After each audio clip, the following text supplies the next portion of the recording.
নমস্কার বন্ধুরা, আমাদের চ্যানেলে আপনাদের সবাইকে স্বাগত জানাই। আপনারা এই গল্পটি কোথা থেকে দেখছেন সেটা মন্তব্য করে অবশ্যই জানাবেন।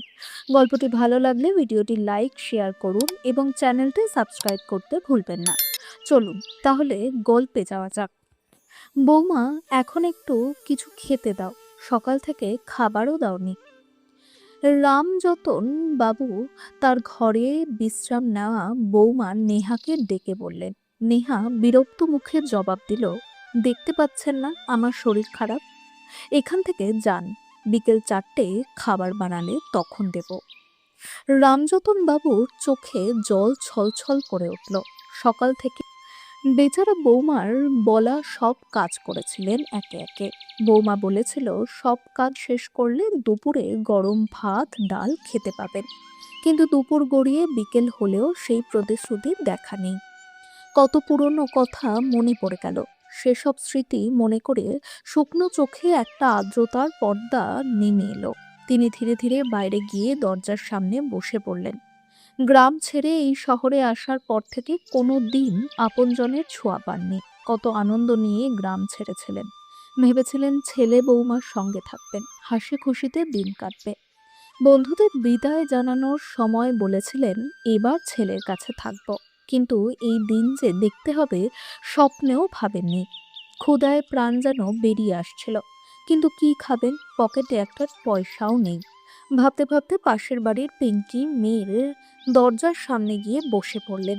কিছুক্ষণ পর পিঙ্কি মন্দির থেকে ফিরে এসে দেখতে পেয়ে বলল, ওমা কাকা, এই কড়া রোদে এখানে দরজার সামনে কেন বসে আছেন? রামযতন বাবু কিছু বললেন না। পিঙ্কি তার চোখের ভেজা কোণ দেখে সব বুঝে ফেলল। বলল, কাকা, একটু জল খাবেন? রামযতন বাবু ম্লান গলায় বললেন, জল নয় মা, দুটো রুটি খাওয়া। বলতে বলতে মাথা নিচু করে ফেললেন, আর চোখ দিয়ে জল গড়িয়ে পড়ল।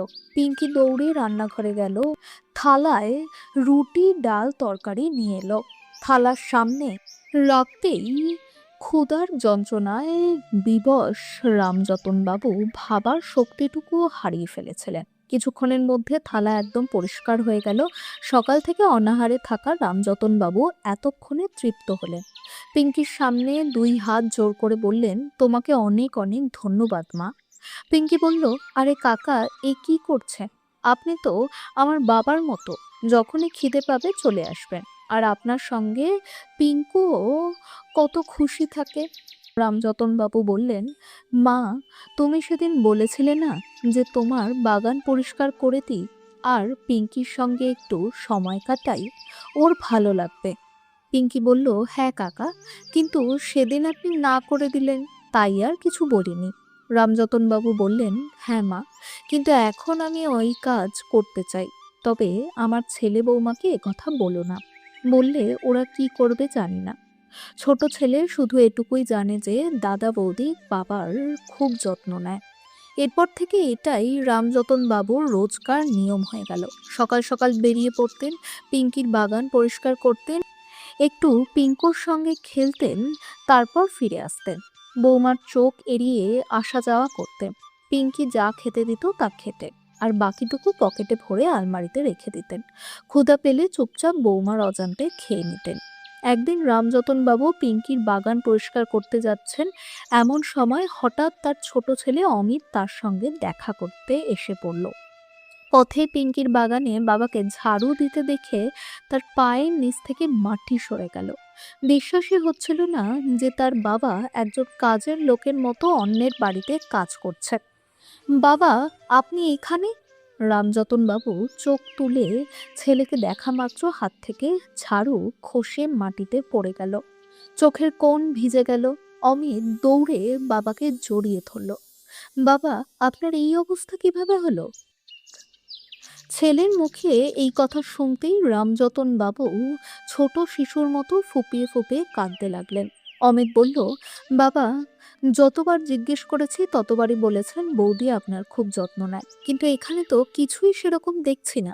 অমিতের দুটো মেয়েও দাদু দাদু বলে রামযতন বাবুকে জড়িয়ে ধরল। তিনি 2 নাতনিকে বুকে চেপে ধরলেন। অমিত বাবাকে নিয়ে দাদার বাড়িতে ফিরল। হল ঘরে নেহা আরামে বসে টেলিভিশন দেখতে দেখতে পিৎজা খাচ্ছিল। অমিতকে সামনে দেখে একটু থতমত খেয়ে বলল, আরে দেওর মশাই, কখন এলেন? আজ হঠাৎ বিনা খবরে কিভাবে? অমিত শক্ত গলায় বলল, কেন বৌদি, নিজের বাড়িতে নিজের বাবার সঙ্গে দেখা করতে আসতে পারবো না? আর ব্যাপারটা কি বলুন তো, ওখানে বাবা দুটো ভাত পাওয়ার জন্য মানুষের বাড়ি পরিষ্কার করছে, আর আপনি এখানে আরামে বসে এত দামি খাবার উপভোগ করছেন। দাদা কোথায়? আর কি বিবেক বলে কিছু নেই? নিজের বাবার কষ্ট কি চোখে পড়ে না? নেহা তেতো গলায় বলল, দেওর মশাই, আমার ঘরে এসে বড় বড় বক্তৃতা দেওয়ার দরকার নেই।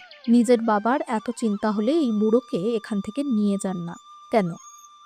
যখন সম্পত্তির ভাগ সমানে সমান নেবেন, তখন একা আমরা কেন এই দায়িত্ব বহন করব?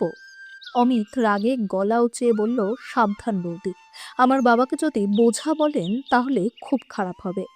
এক ছেলে বাবার কষ্ট না বুঝলে কি হয়? আরেক ছেলে এখনো বেঁচে আছে। ছেলের মুখে এই কথা শুনে রামযতন বাবুর চোখে একটা আলো জ্বলে উঠল। তিনি তখনই ভেতরের ঘরে গিয়ে নিজের জিনিসপত্র গুছিয়ে নিতে শুরু করলেন। নেহা ছুটে এসে বলল, বাবা, এ কি করছেন? এ বাড়ি থেকে এভাবে যেতে পারবেন না।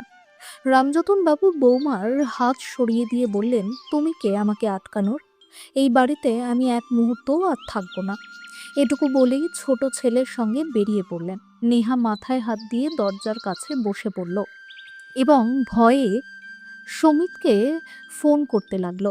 এদিকে রামযতন বাবু ছোট ছেলের গাড়িতে বসলেন। চোখ থেকে অবিরাম জল গড়াচ্ছিল। তিনি বড় ছেলের বোঝা হতে চাননি, ছোট ছেলের বোঝাও হতে চাইছিলেন না। মনে মনে একটা সিদ্ধান্ত নিয়ে ফেললেন। হঠাৎ রাস্তার মাঝখানে গাড়ি থামিয়ে দিলেন। কি হলো বাবা, মাঝপথে গাড়ি থামালেন কেন? রামযতন বাবু কিছু বললেন না, শুধু ছেলেকে বুকে টেনে নিলেন। আর চোখ ভিজে গেল। অমিত কিছু বুঝে উঠতে পারছিলেন না, বাবা মাঝ রাস্তায় গাড়ি থামিয়ে এভাবে ফুপিয়ে কাঁদছেন কেন। কিন্তু রামযতন বাবু এরপর যা করতে চলেছিলেন তা কেউ আঁচও করতে পারেনি। এই ভাবনার মাঝেই মনে ভেসে উঠল সেই দিনগুলো, যখন বড় ছেলে এসে বলেছিল, শোনো বাবা, এবার দীপাবলি আসছে, আমার জন্য একটা সুন্দর হার বানিয়ে দাও, আর কিছু টাকাও দিও, যাতে আমার মায়ের বাড়ির জন্য ভালো উপহার কিনতে পারি। নেহা তার স্বামী সুমিতকে বলছিল। সুমিত বলল, তোমার মাথা খারাপ হয়েছে? এত টাকা কোথা থেকে আসবে? তোমার মায়ের বাড়ি থেকে কখনো কিছু আসে না, আর তুমি বারবার উপহার দেওয়ার জন্য কথা বলছো। আমার কাছে এত টাকা নেই, কোনো লটারিও লাগেনি। নেহা বলল, সত্যি? আমি ভেবেছিলাম আমাদের ঘরে হাঁটাচলা করা লটারি ঘুরে বেড়াচ্ছে, আর তুমি সবসময় টাকার অভাবের কথা বলছো। সুমিত বলল, বলতে চাইছো কি? নেহা বলল, আগে বলো, উপায় বললে আমাকে হার কিনে দেবে। সুমিত বলল, হ্যাঁ হ্যাঁ দেব, এখন বলো। নেহা বলল, তোমার বাবা তো আমাদের সঙ্গেই আছেন, তার কাছে গিয়ে নিজেদের সমস্যার ঝুড়ি খুলে দাও, দেখবে তিনি ঠিকই সাহায্য করবেন। আর এমনিতেও তাকে আমাদের সঙ্গে রাখার কারণটাও তো এটাই। আর দেওরের এমন অবস্থা নেই যে সে তাদের রাখতে পারবে।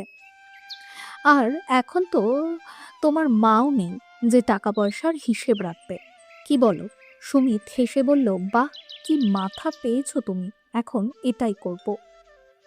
তারপর আর দেরি নেই। সুমিত তার বাবা রামযতন বাবুর কাছে গেল এবং বলল, বাবা, গুড্ডুর ভর্তি অন্য স্কুলে করাতে হবে, এই স্কুলে পড়াশোনা হয় না, আর ছেলেটা খুব বিগড়ে যাচ্ছে, কিন্তু বুঝতে পারছি না কিভাবে করব। রামযতন বাবু বললেন, বাবা, আসল সমস্যাটা কি? সুমিত তার সামনে অনেক সমস্যার কথা তুলে ধরলো এবং বলল, ভর্তিতেই কমপক্ষে 1,00,000 টাকা লেগে যাবে। তারপর 3 মাসের বেতন, যাতায়াতের খরচ, আমার মনে হচ্ছে ওকে ওই স্কুল থেকে সরিয়ে কোনো সরকারি স্কুলে দিয়ে দিই। রামযতন বাবু বললেন, পাগল হয়েছ? দুনিয়ার ছেলেরা ভালো পড়াশোনা করবে, আর আমার নাতি পিছিয়ে থাকবে কেন? ঠিক আছে, আমি তোমাকে চেক দিয়ে দিচ্ছি, ভালো স্কুলে ভর্তি করিয়ে দাও। সুমিত খুশি মনে চেক নিয়ে হাসতে হাসতে চলে গেল। 70 বছর বয়সী রামযতন বাবু একজন অবসরপ্রাপ্ত প্রশাসনিক কর্মকর্তা। নিজের বাড়িতেই ছেলে বউয়ের সঙ্গে থাকতেন। স্ত্রীর মৃত্যুর 5 মাস হয়ে গেছে, তাই একেবারে একা একা লাগছিল তার। বেশিরভাগ সময় নিজের ঘরে বন্দি হয়ে রামচরিত মানস পড়তেন বা টেলিভিশন দেখতেন, আর না হলে ভগবানের নাম জপ করতেন 100 বার। এভাবেই কাটছিল তার দিন। রামযতন বাবু প্রতি মাসে কমপক্ষে টাকা পেনশন পেতেন। তার মধ্যে ১০,০০০ টাকা ঘর চালানোর জন্য ছেলে বউকে দিতেন, আর প্রায় ১৫,০০০ টাকা ছোট ছেলেকে দিতেন, কারণ সে দিনমজুরের কাজ করত। ছোটবেলা থেকেই পড়াশোনায় দুর্বল ছিল বলে কোথাও চাকরি হয়নি তার। তার উপর স্ত্রী মাঝপথে ছেড়ে চলে গেছে।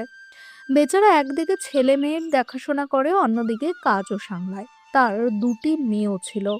বাকি টাকা ব্যাংকে জমা রাখতেন রামযতন বাবু, যাতে মৃত্যুর পর শেষকৃত্য আর ভোজের খরচ মেটানো যায় এবং ছেলেদের ওপর বোঝা না পড়ে। ছোট ছেলে অমিত প্রায়ই তাকে নিজের কাছে রেখে দিতে চাইতো, কিন্তু জানতেন ছেলে সেবাও করবে, কিন্তু তাকে কষ্ট দিতে চাইতেন না, তার খরচও বাড়াতে চাইতেন না। একদিন রামযতন বাবু বৌমাকে বললেন, বৌমা, আমার জন্য 4টে বাদাম ভিজিয়ে দাও। লোকে বলে এই বয়সে বাদাম খাওয়া উপকারী। নেহা হাসতে হাসতে বলল, বাবা, আমরা বাদাম খাই না। আপনি যদি খেতে চান তো ওকে বলবো বাদাম এনে দিতে। এমনিতে ওর পকেট সবসময় খালিই থাকে। আমার বা বাচ্চাদের কথা হলে আনে না, কিন্তু আপনার জন্য ঠিকই কোনো না কোনো উপায় বের করবে। সকালে অফিস যাওয়ার সময় সুমিত বলল, বাবা, অনলাইনে আনিয়ে দিচ্ছি, এলে দাম দিয়ে দেবেন। আজকাল হাতে টাকা থাকে না, জানি না কোথায় উড়ে যায়। আপনার কাছে টাকা থাকলে এখনই কিনে দিচ্ছি। রামযতন বাবু মনে মনে দুঃখ পেলেন। ঘরের সব খরচ আমি দিই, তবুও এর হাতে খালি থাকে। চুপচাপ ২,০০০ টাকার নোট ছেলের হাতে ধরিয়ে দিলেন।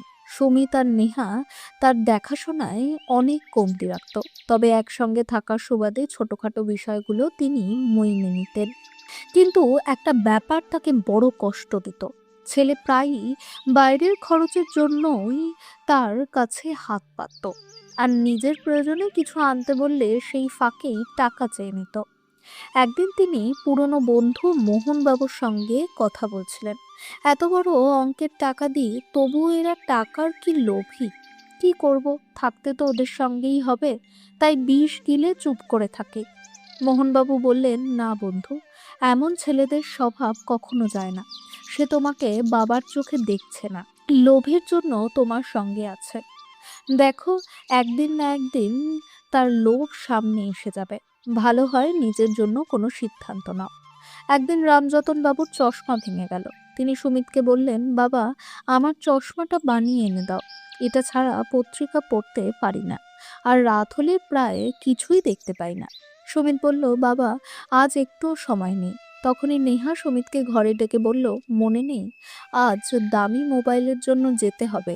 চশমা বানিয়ে দাও, এই সুযোগে কিছু টাকা বেরিয়ে আসবে।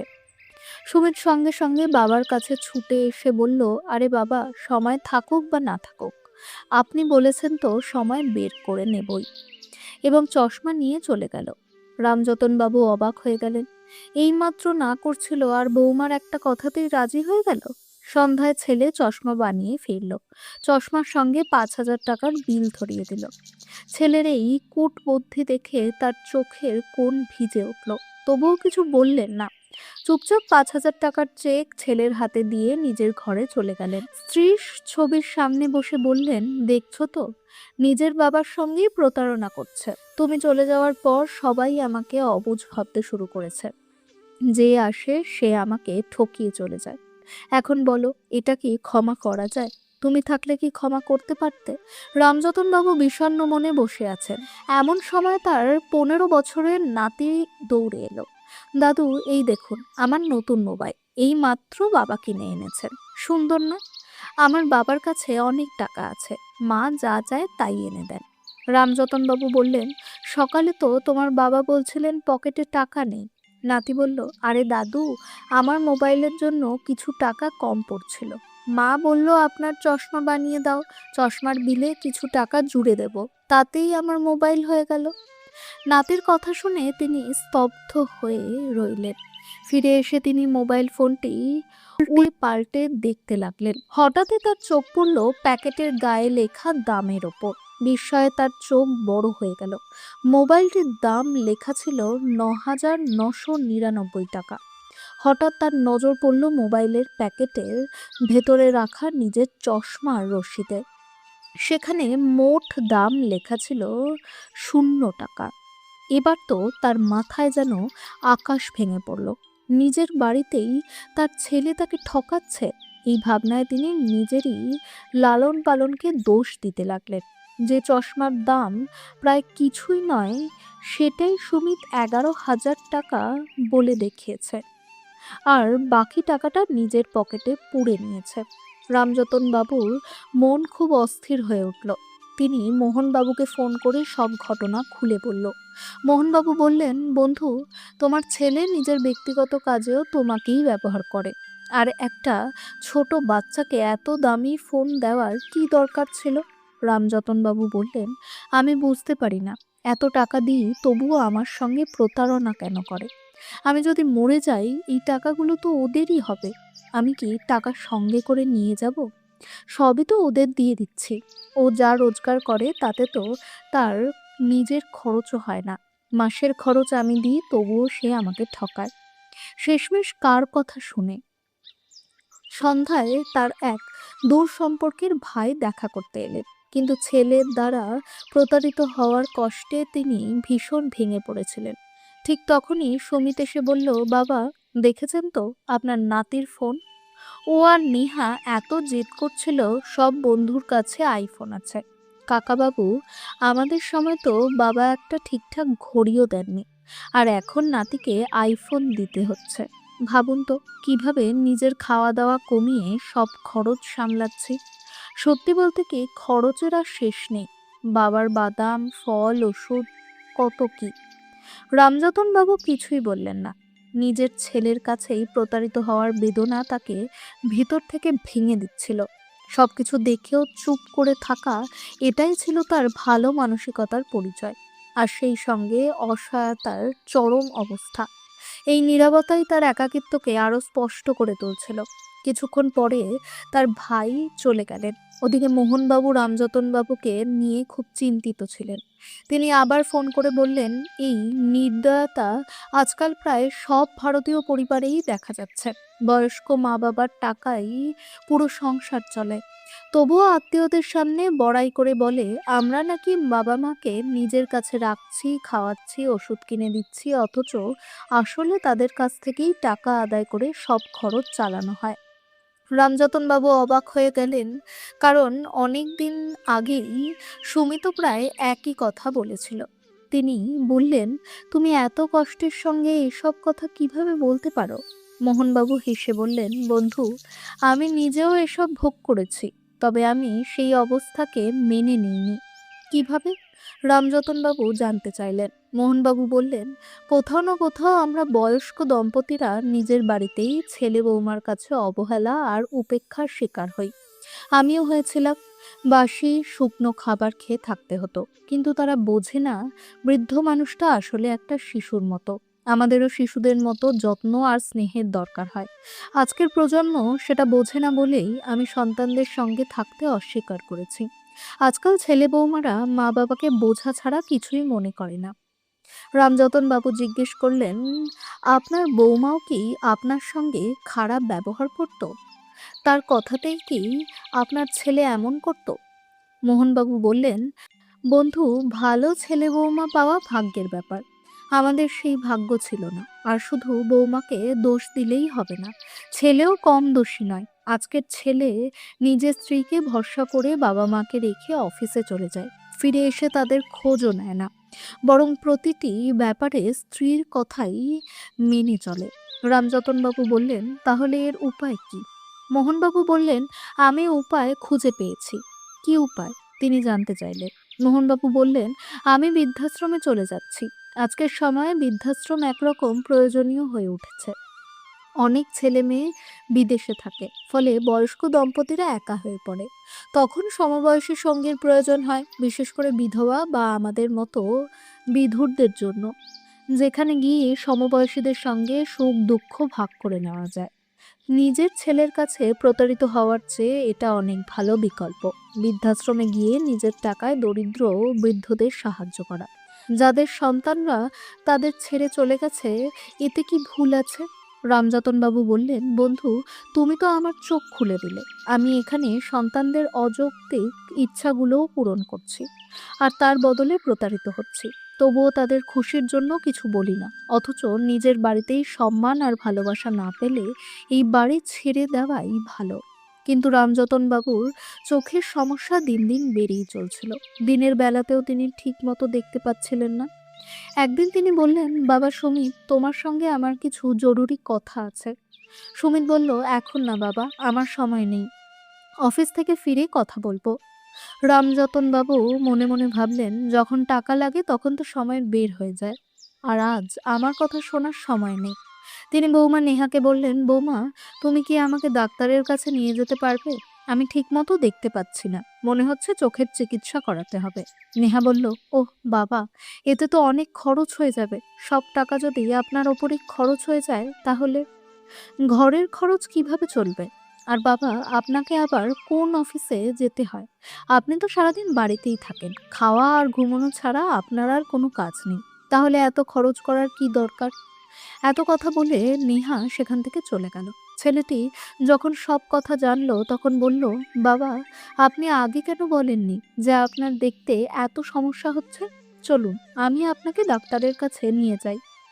ডাক্তার রামযতন বাবুর চোখের অপারেশন করার পরামর্শ দিলেন। তখন ছেলে এই বলে বাবার কাছ থেকে সব কাগজে সই করিয়ে নিল যে আপনাকে বারবার সই করতে কষ্ট হবে, তাই আগে থেকেই সব ব্যবস্থা করে নেওয়াই ভালো। দুদিন পর রামযতন বাবুর অপারেশন হওয়ার কথা।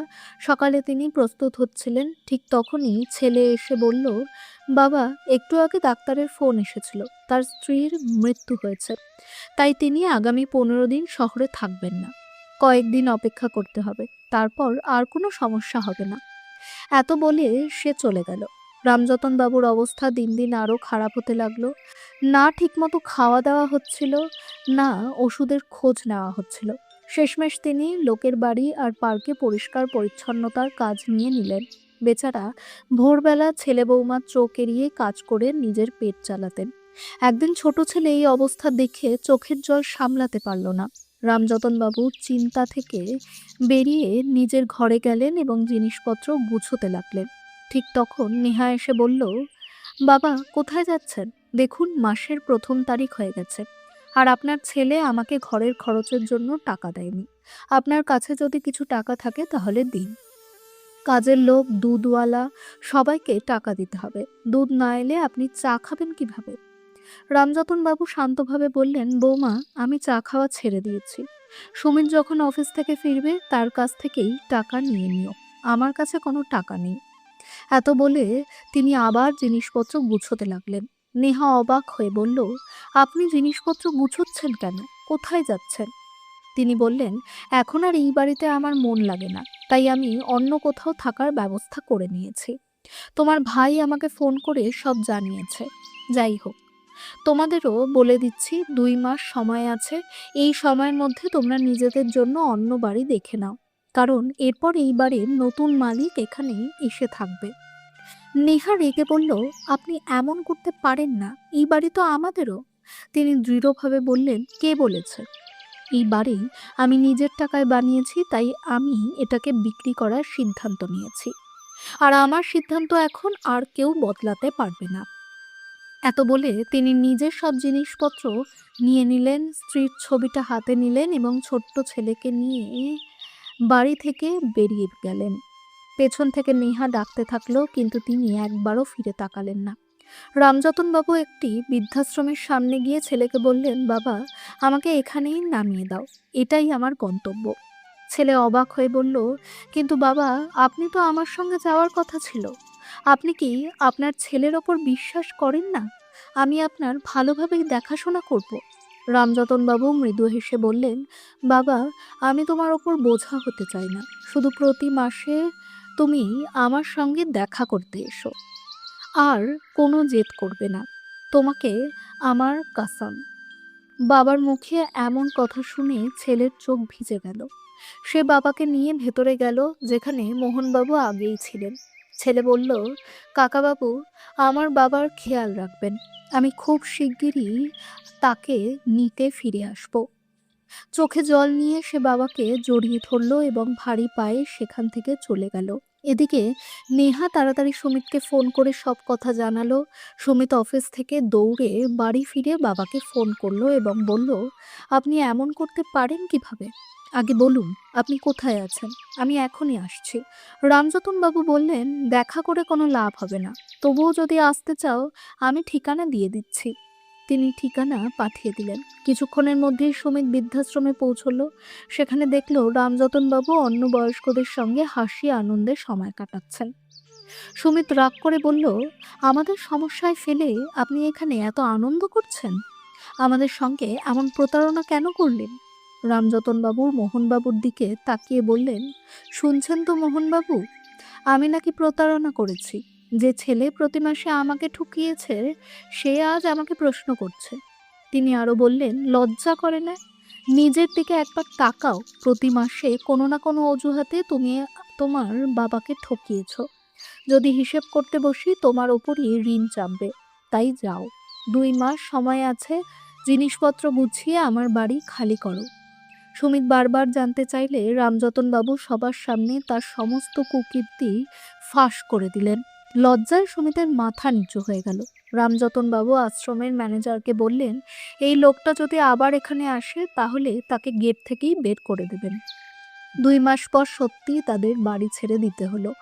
অবশেষে লোভের পরিণতি সামনে চলে এলো, আর সব সত্য প্রকাশ পেল।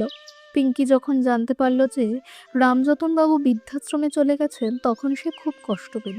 রামযতন বাবুর পিঙ্কির হাতের রান্না খুব পছন্দ ছিল, তাই সে প্রতিদিন তার জন্য খাবার বানিয়ে নিয়ে যেত এবং চুপি চুপি ম্যানেজারের হাতে দিয়ে আসতো। কারণ সে চাইতো না যে রামযতন বাবু ভাবুক এখানে গিয়েও তিনি কারোর ওপর বোঝা। কিছু মাস পর ছোট ছেলে বাবাকে নিতে বৃদ্ধাশ্রমে এলো। দূর থেকেই রামযতন বাবু তাকে দেখতে পেলেন। ছেলে বলল, চলুন বাবা, আপনার বাড়ি, আপনার 2 নাতনি আপনার জন্য অপেক্ষা করছে। রামযতন বাবু সবার কাছ থেকে বিদায় নিয়ে বাড়ি ফিরলেন। সেখানে তার 2 নাতনি আনন্দে তাকে স্বাগত জানালো। এই দৃশ্য দেখে তার চোখ ভিজে উঠল। ছেলে তার চোখের অপারেশন করালো, আর তিনি আবার আগের মতো পরিষ্কার দেখতে পেলেন। এখন রামযতন বাবু তার 2 নাতনি ও ছোট ছেলের সঙ্গে খুব সুখে আছেন। একদিন বড় ছেলে ও বৌমা আবার এসে ক্ষমা চাইল, কিন্তু তিনি তাদের ক্ষমা করেননি। যখনই তার মন চাইতো তিনি পিঙ্কি মেয়ের সঙ্গে দেখা করতে যেতেন, কারণ বাড়ি ফেরার সময় আশ্রমের ম্যানেজার তাকে জানিয়েছিলেন যে খাবার তিনি এতদিন আনন্দ করে খেতেন তা পিঙ্কি নামের একটি মেয়ে প্রতিদিন দিয়ে যেত। এভাবেই পিঙ্কি ও রামযতন বাবুর মধ্যে বাবা মেয়ের মতো একটি সুন্দর সম্পর্ক গড়ে উঠল। তো বন্ধুরা, আশা করি আপনাদের এই গল্পটি ভালো লেগেছে। গল্পটি ভালো লাগলে ভিডিওটি লাইক করুন, চ্যানেলটি সাবস্ক্রাইব করে বেল আইকনটি চাপতে ভুলবেন না। পুরো গল্পটি দেখার জন্য আপনাদের অসংখ্য ধন্যবাদ।